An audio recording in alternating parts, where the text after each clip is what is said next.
Hello, good morning, नमस्कार दोस्तों। स्वागत है आपका अपने चैनल निश्चय क्लासेस पे। तो आइए, आज है 26 जुलाई के करंट अफेयर्स में देखते हैं कि 10 मोस्ट इंपोर्टेंट क्वेश्चन कौन से हैं। उससे पहले हम कल 25 जुलाई में हमने जो भी प्रश्न देखे थे उनका फटाफट रिवीजन कर लेते हैं, क्योंकि रिवीजन इज वेरी इंपॉर्टेंट। ज्यादा नहीं, सिर्फ ये सीधा सीधा 10 क्वेश्चन हैं, उनके आंसर हैं। तो किस देश ने कार्बन फाइबर से बनी दुनिया की पहली यात्री ट्रेन का निर्माण किया है? इसका आंसर था चीन, याद होगा आपको। दूसरा था भारतीय पुरुष फुटबॉल टीम का मुख्य कोच किसे नियुक्त किया गया है? अभी हाल ही में मनोलो मार्केज को इस पद पर नियुक्त किया गया है। अगला प्रश्न था, हाल ही में किस भारतीय निशानेबाज को अंतरराष्ट्रीय ओलंपिक समिति द्वारा ओलंपिक ऑर्डर से सम्मानित किया गया है? तो इनका सही उत्तर था अभिनव बिंद्रा। अगला प्रश्न था, हाल ही में किस भारतीय राज्य ने पर्यटक वाहनों के लिए कचरा बैग ले जाने अनिवार्य किया है? तो सिक्किम राज्य ने किया था। हाल ही में खबरों में देखी गई प्रलय मिसाइल किस संगठन द्वारा विकसित की गई थी? डीआरडीओ था इसका उत्तर।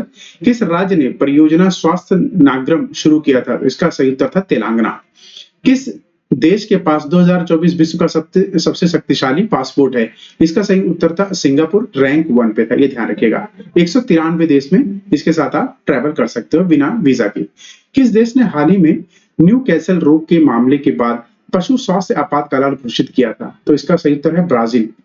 एएनटीपीसी विद्युत व्यापार निगम लिमिटेड किस राज्य में ग्रीन चारकोल प्लांट स्थापित करेगा? तो हरियाणा की 2 जगह था, एक गुरुग्राम, दूसरा आपका फरीदाबाद, यहाँ पर, ठीक है, 2 डिस्ट्रिक्ट्स में। अगला प्रश्न, संशोधित ब्याज संवेदन योजना जिसे MISS हाल ही में समाचारों में देखी गई किन 2 संगठनों द्वारा लागू की गई है? तो नाबार्ड और आरबीआई द्वारा ये लागू की गई थी। आइए आज 26 तारीख के फटाफट देखते हैं 10 क्वेश्चन कौन से। पहला प्रश्न है, हाल ही में सिडबी को ग्रीन क्लाइमेट फंड से कितनी राशि मिली है? ए $500 मिलियन, बी 215.6 मिलियन डॉलर, सी $200 मिलियन या डी 320 मिलियन डॉलर। इसका सही उत्तर है, ध्यान रखिएगा, बी 215.6 मिलियन डॉलर की राशि अभी प्राप्त हुई है। इसी के साथ ये आपको ध्यान रखना है कि भारतीय लघु उद्योग विकास बैंक को भारतीय एमएसएमई समन और अनुकूल परियोजनाओं के वित्त पोषण के लिए ग्रीन क्लाइमेट फंड से 215 मिलियन अमेरिकी डॉलर प्राप्त हुआ है। वही वित्त पोषण भारतीय सूक्ष्म, जिसे एमएसएमई कहते हैं, लघु और मध्य उद्योगों को कर्म उत्सर्जन जलवायु लचीला प्रौद्योगिकियों को अपनाने में सहायता करेगा।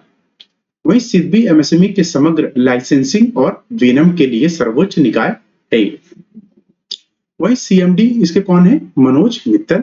ग्रीन क्लाइमेट फंड, ठीक है, 2010 में जलवायु वित्त के लिए एक कोष निर्धारित किया गया था, जिसे जलवायु परिवर्तन पर संयुक्त राष्ट्र फ्रेमवर्क कन्वेंशन UNFCCC के ढांचे के भीतर स्थापित किया गया था।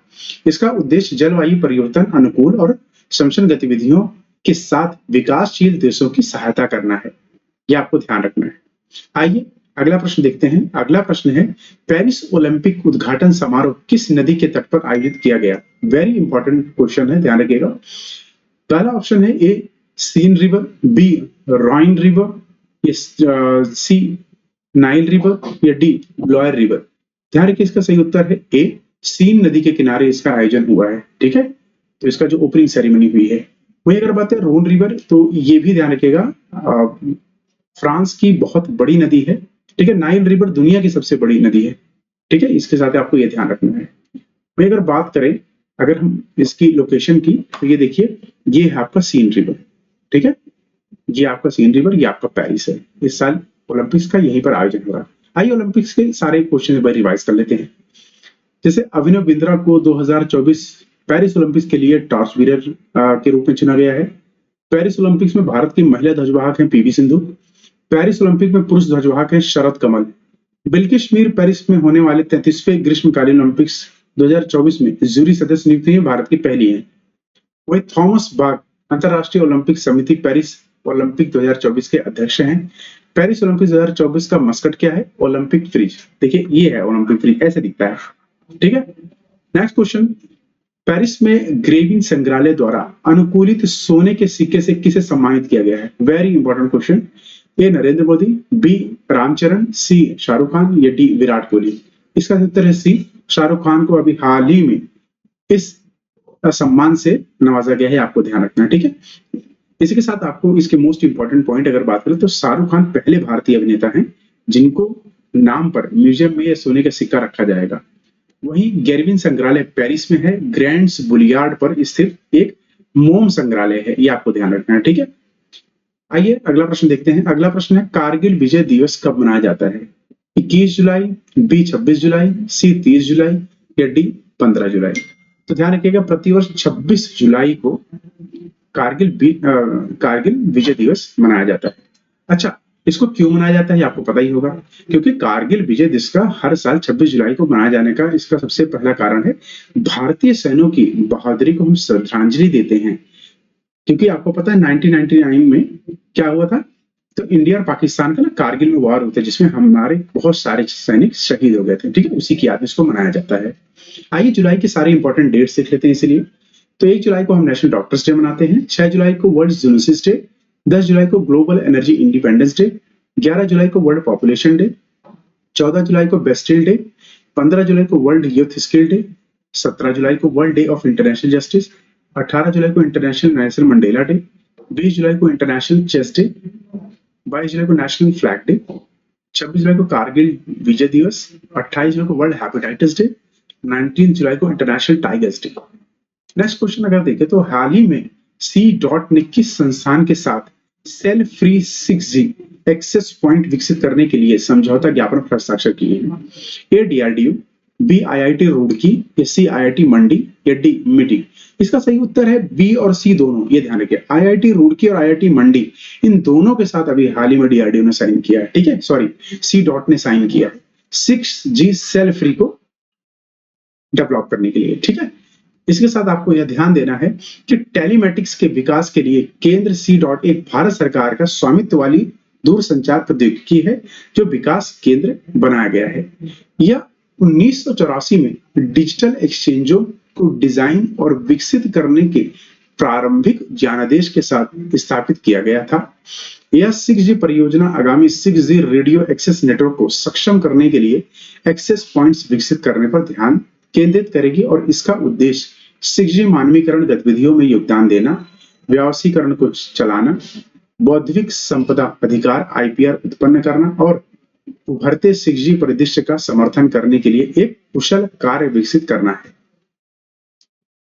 अगला प्रश्न है कि बैठक 2024 की मेजबानी कौन सा देश करेगा?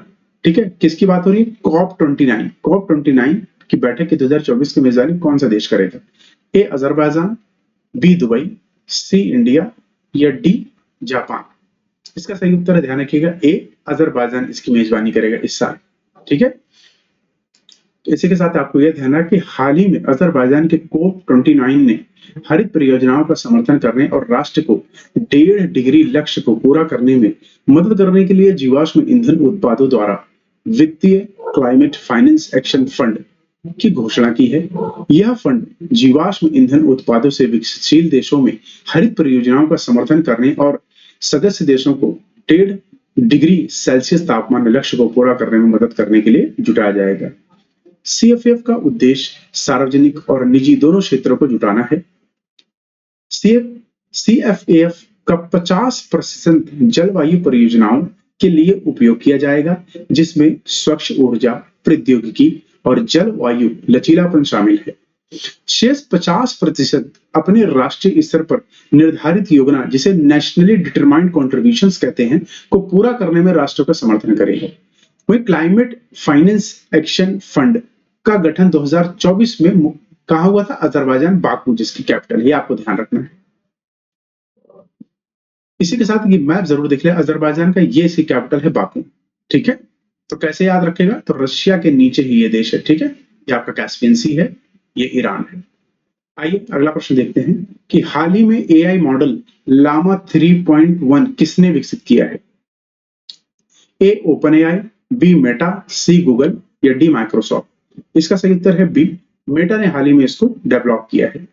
इसी के साथ आप आइए आर्टिफिशियल इंटेलिजेंस से जुड़े सारे प्रश्नों को एक बार रिवाइज कर लेते हैं, जो कि बहुत इंपॉर्टेंट है, एग्जाम में पूछे जाते हैं, ठीक है। तो आपको सबसे पहले ध्यान रखें, भारत की पहली AI सिटी बनेगी लखनऊ, देश का पहला AI और रोबोटिक्स पार्क बनेगा आर्ट पार्क कहाँ? बेंगलुरु। रिलायंस हनुमान नाम से AI चैटबॉट लॉन्च करेगी।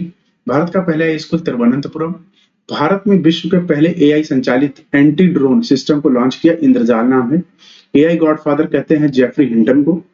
किस यूटी ने भारत का पहला टेलीमानस चैटबॉट लॉन्च किया? तो जम्मू एंड कश्मीर में। दुनिया का पहला एआई सॉफ्टवेयर इंजीनियर क्या नाम है? डेविन। किस कंपनी ने बनाया है? Cognition.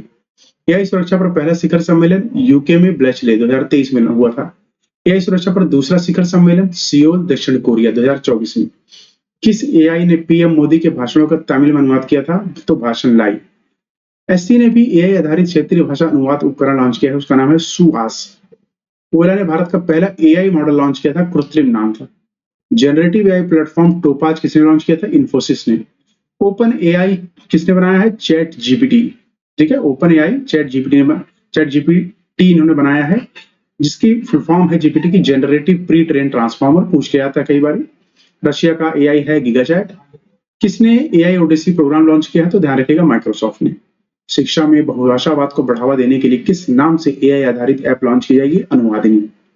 World's first AI dress Medusa dress नाम है इसका, गूगल के एम्प्लॉय क्रिस्टीना अर्नस्ट इसको बनाई है, ध्यान रखिएगा। अगला प्रश्न है एग्री स्टैक क्या है, जो हाल ही में खबरों में है? A digitisation of agriculture, B fund for agriculture, या सी न्यू एग्रीकल्चर स्कीम, या डी एग्री स्टॉक। तो ध्यान रखिएगा ये है डिजिटलाइजेशन ऑफ एग्रीकल्चर। तो इससे क्या आप समझते हैं, मतलब कि जो एग्रीकल्चर है ना उसका डिजिटीकरण, मतलब उसको कैसे इंटरनेट पे ले आना सारे रिकॉर्ड्स को। ये आपको ध्यान रखना, एग्रीस्टैक एक डिजिटल ढांचा है जो किसानों के लिए एक संपूर्ण डेटाबेस बनाने के लिए है, जिसमें उनकी पहचान, भूमि रिकॉर्ड, आय, ऋण, फसल की जानकारी और बीमा इतिहास के बारे में सारी जानकारी शामिल है। एग्रीस्टैक की शुरुआत कृषि मंत्रालय द्वारा 2021 में की गई थी। ई नाम, ई चौपाल और ई नम एल कुछ ऐसे एप्लीकेशन है जो एग्रीस्टैक के ढांचे का हिस्सा है। केंद्रीय कृषि और किसान कल्याण मंत्री शिवराज सिंह चौहान है, ये आपको ध्यान रखना। अगला प्रश्न है कौन सा संगठन विश्व के वनों की स्थिति रिपोर्ट प्रकाशित करता है? A FAO, B UNICEF, C WTO, या डी यूनेप। इसका सही उत्तर है A food and agriculture organization इसको प्रकाशित करता है हर साल। तो इस साल काफी रोचक जो हमें जानकारियां मिली हुई ये है कि संयुक्त राष्ट्र के खाद्य और कृषि मंत्रालय ने वैश्विक वन स्थिति की रिपोर्ट जारी की है, जिसमें ये पाया गया कि दुनिया भर के जंगलों की मात्र लगभग 4.1 बिलियन हेक्टेयर है, जो उस भूमि का 31% है। शीर्ष 5 देश संयुक्त राज्य अमेरिका, कनाडा, रूस और चाइना दुनिया के वन के क्षेत्र का 54% हिस्सा है, आपको ध्यान रखना। दुनिया में 14.8 मिलियन हेक्टेयर मैंग्रोव फॉरेस्ट है। खाद्य और कृषि संगठन एफओ की स्थापना 1945 में हुई थी। 130 से अधिक देशों में संचालित होता है और इसका मुख्यालय रोम, इटली में है। आइए अगला प्रश्न देखते हैं कि अगला प्रश्न है कौन सा देश सैन्य अभ्यास कॉन्क्वेस्ट 2024 की मेजबानी कर रहा है? A USA, B France, C Canada, या डी मंगोलिया। इसका सही उत्तर है डी मंगोलिया कर रहा है, ये ध्यान रखिएगा। लेकिन जो इसका पहला संस्करण हुआ था ना कॉन्क्वेस्ट का, तो ध्यान रखिएगा इसमें तो इन्होंने संयुक्त रूप से संयुक्त राज्य अमेरिका के साथ इसको किया था, पहला जो अभ्यास हुआ था। अब ये इस वाला संस्करण ये भारत के साथ होने जा रहा है, ध्यान रखिएगा।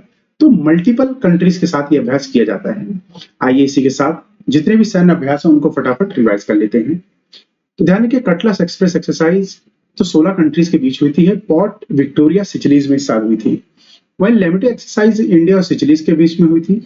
दोस्ती एक्सरसाइज इंडिया और मालदीव और श्रीलंका 3 कंट्रीज के बीच में इस साल मालदीव में हुई थी।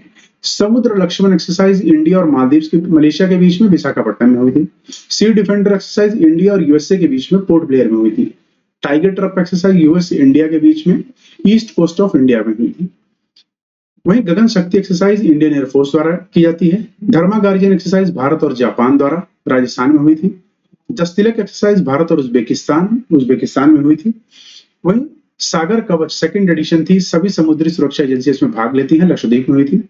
काइजिंग सहयोग इंडिया और जापान के बीच में चेन्नई में हुआ था। डेजर्ट साइक्लोन इंडिया और यूएसए के बीच में राजस्थान में हुआ था। अयुथामा एक्सरसाइज इंडिया और थाईलैंड के बीच में हुई थी। साइक्लोन एक्सरसाइज इंडिया और इजिप्ट के बीच में हुई थी। खंजर एक्सरसाइज इंडिया और किर्गिस्तान के बीच में हुई थी। एचपी के बाखोल में हुआ था इस बार। It is fast defender 2024 NATO करवाता है इसको। डेजर्ट नाइट इंडिया, फ्रांस और यूएई के बीच में हुई थी अरेबियन सी में। वायु शक्ति इंडियन एयरफोर्स पोखरण में हुई थी।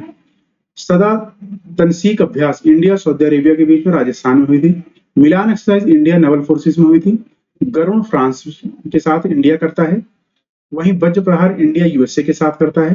युद्ध अभ्यास इंडिया और यूएसए के साथ में घरेलू हमारे सैन्य अभ्यास है, जैसे गांडीव विजय सेना करती है, पश्चिम लहर नौसेना करती है, वायु शक्ति वायुसेना करती है, विजय प्रहार सेना करती है।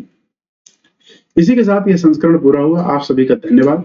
कल फिर मिलेंगे नए प्रश्नों के साथ। तब तक के लिए अपना ख्याल रखें। जय हिंद, जय भारत।